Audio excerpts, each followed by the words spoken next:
जय माता दी। नमस्ते दोस्तों, आपके लिए लेकर आए हैं बहुत ही सुंदर और शान माता की कहानी। तो चलिए आपको सुनाते हैं। यूट्यूब पे ये पहली बार आया है ये कहानी, और ये कहानी बहुत ही सुंदर है।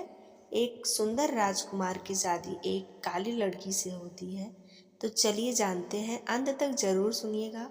और शान माता की कहानी बीच में नहीं छोड़ना चाहिए, क्योंकि माता रानी फिर गुस्सा हो जाती हैं। तो चलिए सुनाते हैं, और अंत तक सुन के कमेंट जरूर करिएगा। बोलिएगा जय और शान माता की। एक गांव में एक पंडिताइन और एक उनके पास लड़की और एक लड़का था। लड़का जो था बड़ा था, लड़की छोटी थी। तो 4 लोग रहते थे। पंडित जो थे पूजा पाठ करते थे, और पंडितानी घर में रहती थी। सब अच्छे से चलता था। जो बेटा था उसकी शादी ब्याह कर दी। बेटा भी बाहर कमाने चला गया, और बहू घर में थी।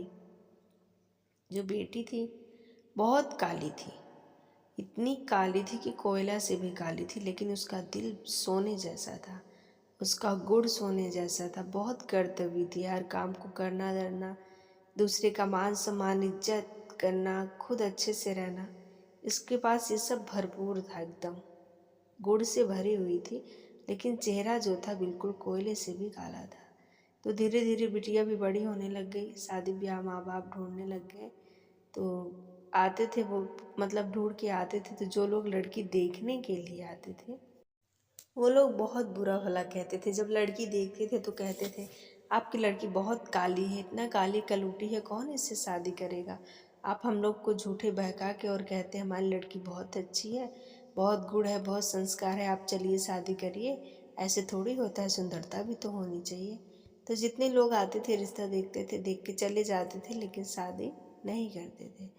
तो लड़की बोली कि अपने पिताजी से बोली कि पिताजी आप मेरी शादी मत करिए, बहुत सारे ऐसे लोग हैं जो शादी नहीं करते हैं, कोई ज़रूरत नहीं है शादी करने की, आप इतना मत परेशान हो जाइए, मतलब होइए, मैं बहुत ठीक हूँ, मैं ठीक से रहूँगी। बोले बिटिया नहीं, ऐसे नहीं होता, अभी मैं हूँ, तुम्हारी माँ है, तो तुम्हें कोई दुख सुख तकलीफ पड़ रहा है तो तुम हम लोगों को बता दे रही हो, हमसे बता रही हो, और जब तुम्हारा कोई नहीं रहेगा तब तुम कैसे रहोगी। ऐसे नहीं होता है बिटिया, शादी तो करना ज़रूरी होता है। तो धीरे धीरे दिन बीतता गया, और जो उसके पिता थे, लड़की के पिता, उनकी तबीयत बहुत ख़राब हो गई, ख़त्म हो गए। कुछ दिन बाद उसकी माँ भी ख़त्म हो गई। और जब माँ की तबीयत बहुत ज़्यादा ख़राब थी, वो बिल्कुल बिस्तर पे पड़ी हुई थी, तब औसान माता से बोली, है औसान माता, हाथ जोड़कर मैं आपसे विनती करती हूँ, जब तक मैं हूँ, अब तो मुझे लगता है कि मेरी जान नहीं बचेगी, अंतिम समय चल रहा है। मेरे मरने के बाद औसान माता, मेरे बच्चे का, मेरी बेटी का ख्याल तुम ही रखना माता, तुम ही उसका ध्यान देना, तुम ही उसकी सेवा माँ की तरह करना माई, रक्षा करना मेरी बेटी की। माता अब तो मैं ये दुनिया छोड़ के जा रही हूँ, आपके भरोसे छोड़ के जा रही हूँ माता रानी, मेरी बेटी की हर पल रक्षा करना माई। इतना कह के उसकी माँ मर गई। बेटी खूब रोने लग गई, बहुत रोई। सब कुछ बीत गया। धीरे धीरे जो मतलब भैया भाभी थे, कुछ दिन बहुत माँ ने प्यार किए, उसके बाद धीरे धीरे बोले कि भगवान इसको पता नहीं कैसे बना दिए हैं, न कहीं शादी हो रहा है, ब्याह हो रहा है, न कुछ हो रहा है। तो जो भाभी थी क्या कि उससे सारा घर का काम करवाने लग गई, सीधी भी थी बेचारी, सारा काम करने लगी, सब काम। कुछ दिन के बाद खेत में पानी भरना, बाहर से पानी लाना, मतलब सारा काम करना। लेकिन उसका जो भाई था वो भी कुछ नहीं बोलता था। वो भी कहता था कि यार इतनी काली कलूटी है, कहाँ ले जाऊँगा, शादी ब्याह करूँगा, इससे बढ़िया तो यहीं पे रह और कर धर और रह। तो ऐसे करते करते करते रहेगी। बहुत दिन बीतता गया। जो खाना पीना बचता था लास्ट में, वही खाना उसको खाने के लिए देती थी। बहुत ज़्यादा परेशान हो गई थी। तो एक दिन गई पानी भरने के लिए कुआं पे, वहीं गई पानी भरने, और पानी भर रही है, खूब रो रही है, रो रही है, और वही घड़े से पानी निकालते वक्त बोल रही है कि मेरे को भगवान इतना बदसूरत क्यों बना दिए, क्या मैं गलती की थी, कौन से कर्म का फल मुझे मिल रहा है, ऐसा क्यों आप किए। अरे अच्छा बनाते मैं भी सबकी तरह रहती, मुझे इतना काला आप बना दिए कि मेरे कालेपन के पीछे मेरा कोई गुण नहीं देख पाएगा। इतना काला आप क्यों बनाए भगवान? मैं कहाँ जाऊँगी, मेरा कहाँ गुजारा लगेगा? भैया भाभी हैं वो मुझे इतना परेशान करते हैं, काम करवाते हैं, खाना भी ढंग से नहीं देते हैं। तो औसान माता तो सब सुन ही रही थी। तो औसान माता क्या की, एक राजकुमार को भेजी और पीछे से एक राजकुमार आया, बोला, कौन कहता है तुम बदसूरत हो, काली हो? पीछे मुड़ के देखती है, बोलती है आप कौन? बोले मैं एक राजकुमार हूँ। कौन बोलता है तुम काली? तुम तो बहुत सुंदर हो, बहुत अच्छी हो तुम। तुम्हें काला कौन बोलता है? तुम तो बहुत सुंदर हो। तो बोली क्या कहते हैं कि सब बोलते हैं, पूरी दुनिया बोलती है, और आप भी आए हैं मजाक करने। बोले मैं मजाक नहीं कर रहा हूँ, मैं सच में कह रहा हूँ, तुम बहुत सुंदर हो, मैं तुमसे शादी करूँगा, चलो मेरे घर। बोली नहीं, मैं शादी नहीं करूँगी। क्यों मजाक कर रहे हो? आप मेरे से क्यों शादी करोगे? आप राजकुमार इतने सुंदर और मेरे से शादी करोगे? बोले हाँ, मुझे तुमको देखकर तुमसे प्यार हो गया, मैं तुमसे ही शादी करूँगा। तो लड़की मान नहीं रही थी, तो बुढ़िया जो है आई, मतलब बुढ़िया बन के आई औशान माता।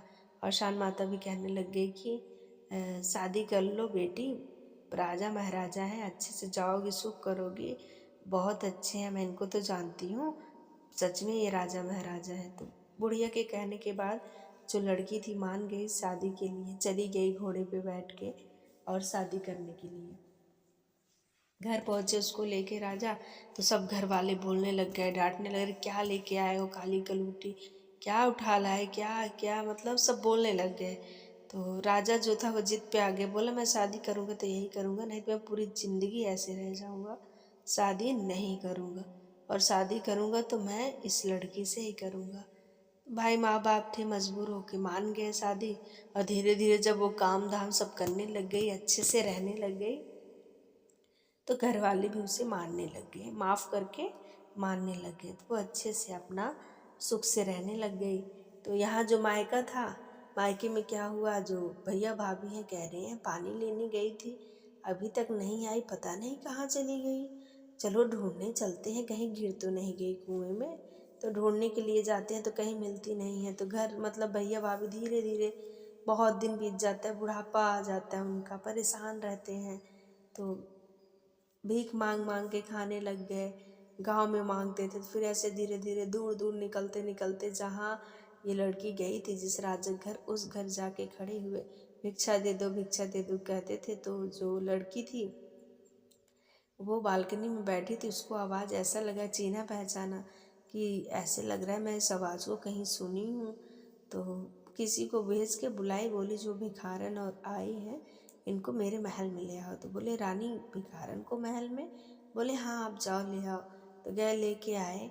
तो उसको लगता था कुछ कुछ भैया भाभी हैं, उनका लड़का है, 3 ही लोग थे, लेकिन कुछ डाउट भी था। अब उन लोगों को नहीं पता चला कि ये मेरी ही बहन है। तो पूछती थी, पूछी क्या कहते हैं कि आप लोग शुरू से ही इतना गरीब हैं कि अभी आप लोग गरीब हुए हैं? ऐसे क्या हुआ जो आप लोग इतना परेशान हो के भीख मांग?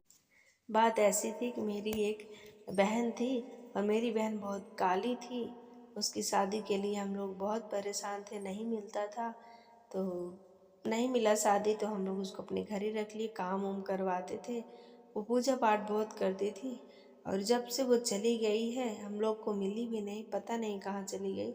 तब से हम लोग बहुत परेशान रहते हैं। घर में सब लोग अच्छे से नहीं रहते हैं, सब कुछ ख़त्म हो गया, घर में भीख मांग के हम लोगों को खाना पड़ रहा है। बोली अच्छा, उसे तब पता चल गया कि मेरे बारे में ही बात हो रही है। तो बोली भैया वो कोई और नहीं, मैं ही हूँ। बोली बहन, चौंक गई, बहन तुम इतने बड़े घर में हो, राजकुमार तुमसे शादी कर लिया, ऐसे कैसे हो गया? बोली भैया ऐसे इसलिए हुआ कि मैं कुएं पे गई थी और वहीं खड़ी होकर सब रो रही थी, आप लोग भी मुझे परेशान कर रहे थे, माँ बाप भी नहीं थे हमारे, इसीलिए मैं रो रही थी। और यही सब सुनकर राजा जो थे बहुत दुखी हुए और बोले मैं तुमसे ही शादी करूँगा और तुम्हें ही अपनी दुल्हन बनाऊँगा। वही लेकर आए मुझे अपने घर और मेरे से शादी कर लिए और मैं यहाँ रहने लग गई। तो भाई भौजाई थे बड़े खुश हुए और रानी भी जो थी शादी ब्याह होने के बाद औशान माता का दुर्दुरिये चबवाई, तो उसमें अपनी भाभी को भी बुलाई। भाभी भी आई, क्षमा माफ़ी मांगी और फिर औशान माता सबको माफ़ करती हैं। बस श्रद्धा से मन से उनकी पूजा पाठ करो, मन्नतें मांगो तो माता रानी माफ़ की। उसकी भाभी भैया सब अच्छे से हो गए, अच्छे से रहने लग गए और ये भी अच्छे से रहने लग गई। बोलो औशान माता की जय।